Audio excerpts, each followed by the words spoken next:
வணக்கம்.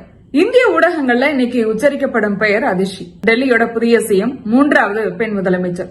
ஒரு காலத்துல டீச்சரா இருந்தவங்க அரசியல்ல சேர்ந்த வெறும் 11 வருஷத்துல இந்தியாவோட கேபிட்டல் நகரமான டெல்லி ஆளக்கூடிய வாய்ப்பு அதிஷிக்கு கிடைச்சிருக்கு. இந்த பெருமை ஒரு பக்கம் இருந்தாலும் மறுபக்கம் இது டெல்லிக்கு ரொம்ப சோகமான நாள் அப்படின்னு ஆம் ஆத்மியோட ராஜ்யசபா எம்பி சுவாதி மாலிவால் ஒரு குற்றச்சாட்டை முன் வச்சிருக்காரு. என்ன நடக்குது, யார் இந்த அதிஷி பார்க்கலாம். 1981ல ஒரு சாதாரண மிடில் கிளாஸ் குடும்பத்துல பிறந்தவங்க அதிஷி. தன்னோட இளங்கலை படிப்பு வரைக்கும் டெல்லியில படிச்சவங்க. உதவி தொகையால ஆக்ஸ்போர்ட் யூனிவர்சிட்டியில முதுகலை படிப்பு முடிச்சாங்க. அதுக்கப்புறமா இந்தியா வந்ததுக்கு பிறகு ஆந்திராவில இருக்கக்கூடிய ஒரு ஸ்கூல்ல டீச்சரா கொஞ்ச நாள் வேலை பார்த்தாங்க. இவங்க அப்பா அம்மா கல்லூரி பேராசிரியர்கள். அவங்களும் சமூக ஆர்வலரா இருந்தாங்க. இவங்களும் ஒரு சமூக ஆர்வலரா இருந்ததுனால அரசியலுக்கு போகணும் அப்படிங்கிற ஆர்வம் இவங்களுக்கு வந்தது. அந்த அடிப்படையில 2013ல ஆம் ஆத்மி கட்சியில தன்னை இணைச்சுக்கிறாங்க. ஆம் ஆத்மி கட்சியில 2013ல சேரும்போது இன்னும் 11 வருஷத்துல நாம தான் டெல்லியோட சிஎம் அப்படின்னு இவங்க நினைச்சு கூட பாத்திருக்க மாட்டாங்க. ஆம் ஆத்மி ஆட்சிக்கு வந்ததுக்கு பிறகு டெல்லியோட கல்வி முறை எல்லாராலும் பாராட்டப்பட்டது. அது பேச பொருளாகவும் இருந்தது.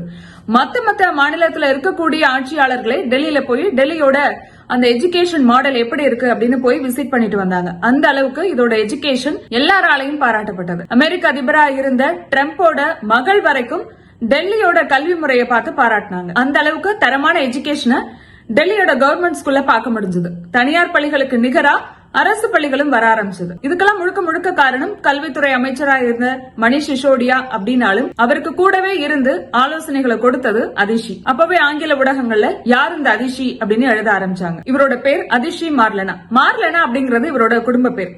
ஆனா அதிஷியோட அப்பா அம்மா இடதுசாரி சிந்தனை கொண்டவங்கன்றதுனால மார்க்ஸ் மற்றும் லெனினோட பேரை இணைச்சு ரெண்டத்தையும் மர்ஜ் பண்ணி இவங்களுக்கு அதிஷி மார்லனாங்கிற பேரை வச்சிருக்காங்க அப்படிங்கிற ஒரு சர்ச்சை கிளம்பினது. தேர்தல் சமயத்துல இந்த மாதிரியான சர்ச்சைகள் வேண்டாம் அப்படின்னு நினைச்ச அதிஷி தன்னோட செகண்ட் நேம், அதாவது மார்லனா அப்படிங்கிற பேரை டிரா பண்ணிட்டாங்க. 2019ல பாஜகவோட வேட்பாளராக இருந்த கௌதம் கம்பீரை எதிர்த்து போட்டியிட்ட அதிஷி அதுல தோத்து போனாங்க. அதுக்கப்புறமா இவங்களுக்கு சட்டமன்றத்துல அரவிந்த் கெஜ்ரிவால் வாய்ப்பு கொடுத்தாரு. அந்த தேர்தலை வெற்றி பெற்று டெல்லியோட அதிகாரமிக்க அமைச்சரா ஆனாங்க. கல்வி, பொதுப்பணித்துறை, சுற்றுலாத்துறை, கலாச்சாரம் அப்படின்னு பல துறைகளை கவனிச்சுட்டு வந்த அதிஷி அரவிந்த் கெஜ்ரிவால் கைதுக்கு பிறகு ஆம் ஆத்மியோட முகமா ஊடகங்களை வர ஆரம்பிச்சாங்க. இந்த நிலையில மதுபான கொள்கை முறைகேடு வழக்குல கைது செய்யப்பட்டு ஜாமீன்ல வெளியில வந்த அரவிந்த் கெஜ்ரிவால் இனிமே நான் மக்கள் தீர்ப்புக்கு பிறகுதான் இந்த நாற்காலியில உட்காருவேன் அப்படின்னு சொல்லி அதிஷிய டெல்லியோட புதிய முதலமைச்சரா தேர்வு பண்ணிருக்காரு. ஆனா அதிஷிய ஒரு டம்மி சிஎம். இனிமே டெல்லிய கடவுள் தான் காப்பாத்தணும் அப்படின்னு ஆம் ஆத்மியோட ராஜ்யசபா எம்பி சுவாதி மாலிவால் பல விமர்சனங்களை முன் வச்சிருக்காங்க. அதிஷி இன்னைக்கு டெல்லியோட சிஎம்மா தேர்வு செய்யப்பட்டிருக்காங்க. ஆனா இவங்களோட அப்பா அம்மா தீவிரவாதி அப்சல் குருக்காக குடியரசுத் தலைவர்கிட்ட பலமுறை கருணை மனு கொடுத்திருக்காங்க. இதுக்காகவே அவங்க ரொம்ப நாள் போராடி இருக்காங்க.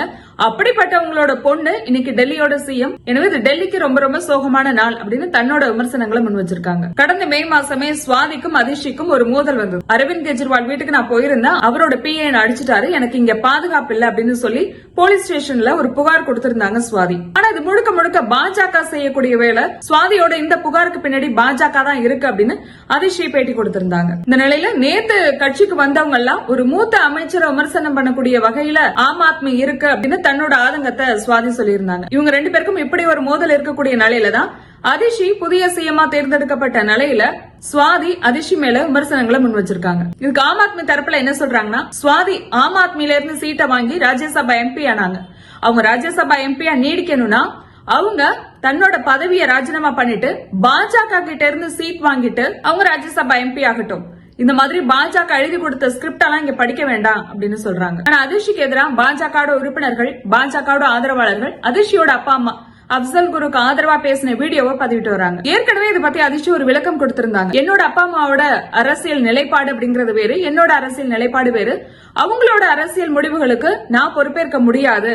நான் உங்களுக்கு இந்த விஷயத்துல ஆதரவு கொடுக்கல அப்படின்னு சொல்லியிருந்தாங்க. எது எப்படி இருந்தாலும் அரவிந்த் கெஜ்ரிவால் கைது செய்யப்பட்டதுக்கு அப்புறம் ஆம் ஆத்மி ஒரு இக்கட்டான நிலைமையில இருக்கும்போது ரொம்ப திறமையா சமாளிச்சாரு. திறமையானவரும் கூட பல துறைகளை ஒரே நேரத்துல கவனிச்சிருக்காரு. இது எல்லாத்தையும் விட கல்விக்கு முக்கியத்துவம் கொடுக்கிறவர், ஆம் ஆத்மி மேல ரொம்ப விசுவாசமா இருக்கக்கூடியவர் என்ற அடிப்படையில அரவிந்த் கெஜ்ரிவால் அதிஷிய புதிய முதலமைச்சரா தேர்வு பண்ணிருக்காரு.